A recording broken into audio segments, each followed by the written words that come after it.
नमस्कार, आप सभी का स्वागत है परम प्रभु श्री राम जी की भक्ति में समर्पित आपके अपने श्री राम सेवा परिवार चैनल पर। दोस्तों, रामायण का जिक्र हो तो भगवान राम के अलावा रावण का नाम भी याद आता है। रावण चूंकि लंका का राजा था और युद्ध में श्री राम ने ही उसका वध किया था। लंकापति रावण महाज्ञानी पंडित था। वास्तव में तो रावण इतना प्रख्यात था कि उसके अंदर सत्व, रज और तम तीनों ही गुण एक साथ में विद्यमान थे। उसमें तमोगुण सबसे अधिक और सत्व गुण सबसे ज़्यादा कम था। वाल्मीकि रामायण के अनुसार रावण पुलत्स्य मुनि के पुत्र महर्षि विश्रवा और राक्षसी केकसी का पुत्र था। ऐसा माना जाता है कि उसका जन्म 3 श्राप के कारण हुआ था। एक श्राप सनकादिक बाल ब्राह्मणों ने दिया था। इसी तरह अलग अलग जगह पर 2 श्राप का और भी जिक्र मिलता है, जिन श्रापों के कारण रावण को यह जन्म लेना पड़ा।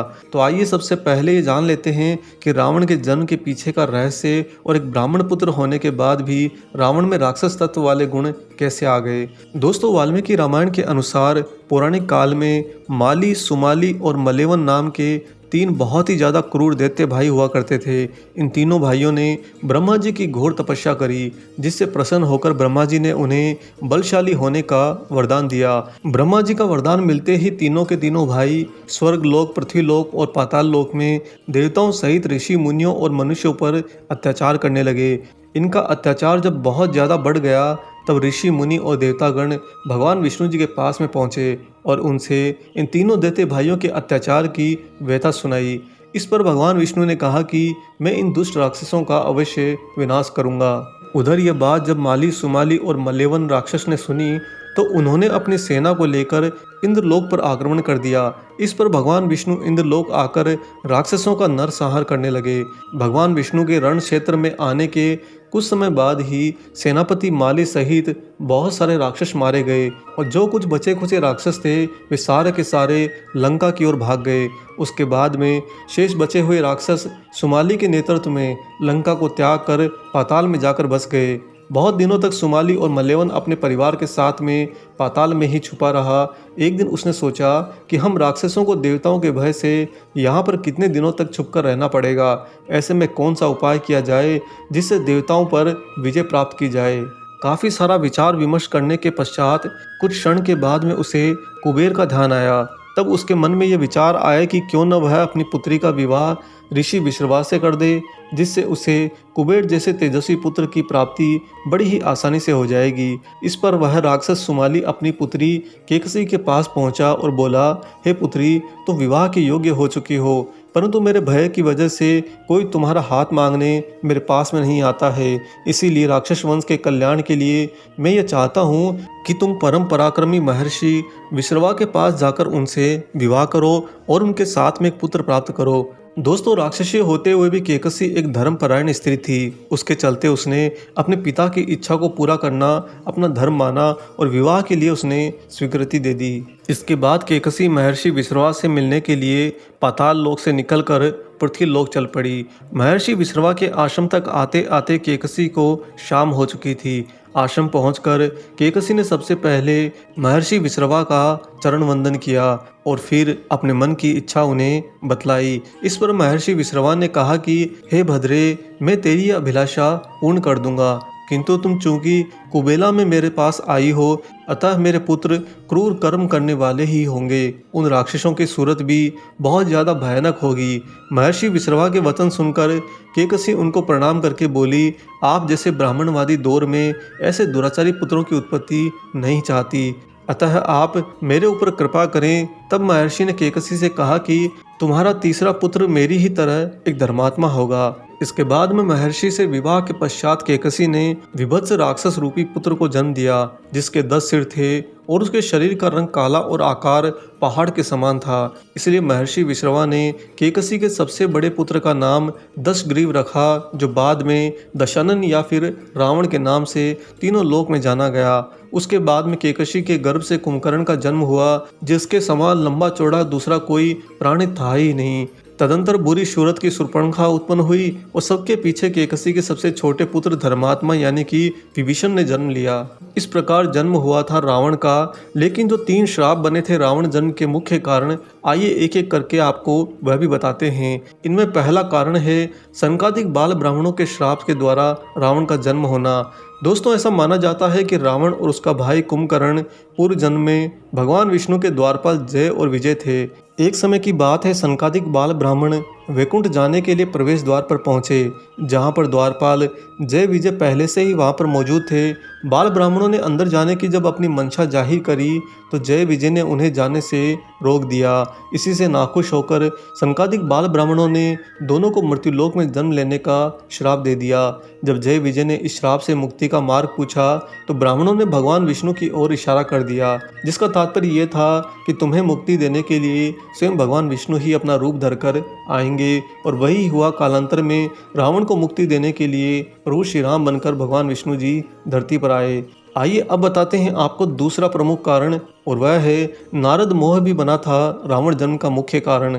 हमारे शास्त्रों की मान्यताओं के मुताबिक एक बार नारद मुनि को बहुत ज़्यादा अहंकार हो गया था कि वह माया को जीत चुके हैं। भगवान विष्णु उनके अहंकार को समझ गए थे। उन्होंने माया से एक नगर बनाया। नारद मुनि माया के प्रभाव में उस नगर में जा पहुँचे और वहाँ के राजा से मिले। राजा ने मुनि को अपनी पुत्री का हाथ दिखाया और विवाह योग्य वर के बारे में पूछा। कन्या को देखते ही नारद मुनि उस पर खुद ही मोहित हो गए।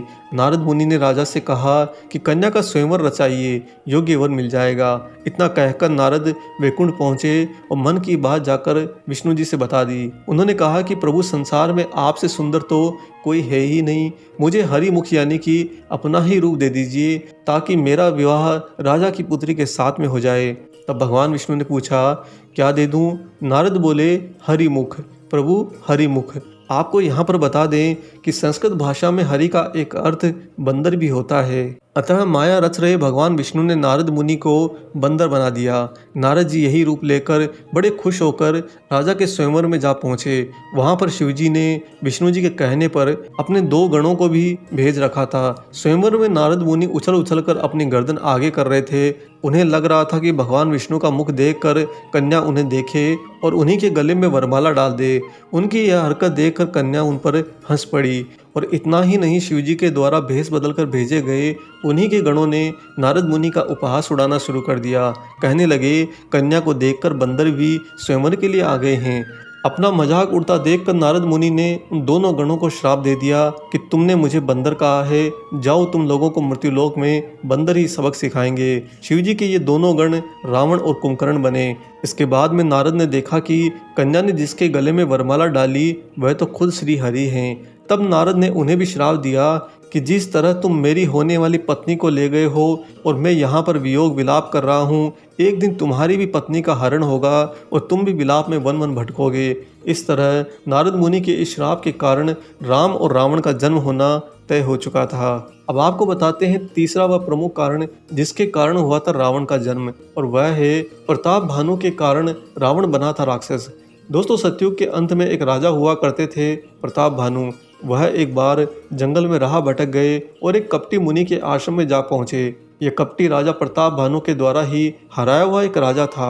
उसने राजा को तुरंत ही पहचान लिया, लेकिन चूंकि वह तो एक साधु मुनि वेश में था, अतः प्रताप भानु उस कपटी मुनि की असलियत को नहीं पहचान पाया। और इसके साथ ही उस मुनि ने राजा की ऐसी बातें बता दी जो सिर्फ उसके जानने वाले ही जानते थे। इससे राजा को लगा कि यह तो बहुत ही ज़्यादा पहुंचा हुआ सिद्ध पुरुष है। राजा ने उससे चक्रवर्ती होने का उपाय पूछा।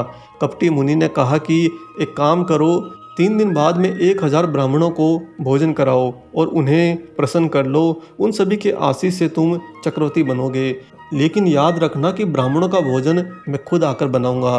राजा प्रताप भानु ने इसके बाद में रात्रि वहीं पर बिताई और अगले दिन सवेरे उस मुनि को प्रणाम करके वापस लौट आए। 3 दिन बाद में वह कपटी मुनि वहां पर पहुंचा। राजा ने 1000 ब्राह्मणों को भोजन पर बुलाया था। जैसे ही भोजन परोसा जाने लगा, उसी समय आकाशवाणी होती है कि भोजन में तो मांस मिला हुआ है, यह भोजन अभक्ष्य है। प्रताप भानु से नाराज ब्राह्मणों ने उसे कुटुंब समेत राक्षस हो जाने का वहीं पर श्राप दे दिया।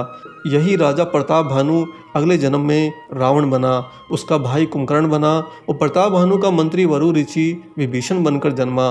विभीषण को सिर्फ राक्षस कुल में जन्म लेने का श्राप था, इसीलिए वह राक्षस होकर भी धर्मपरायण रहा।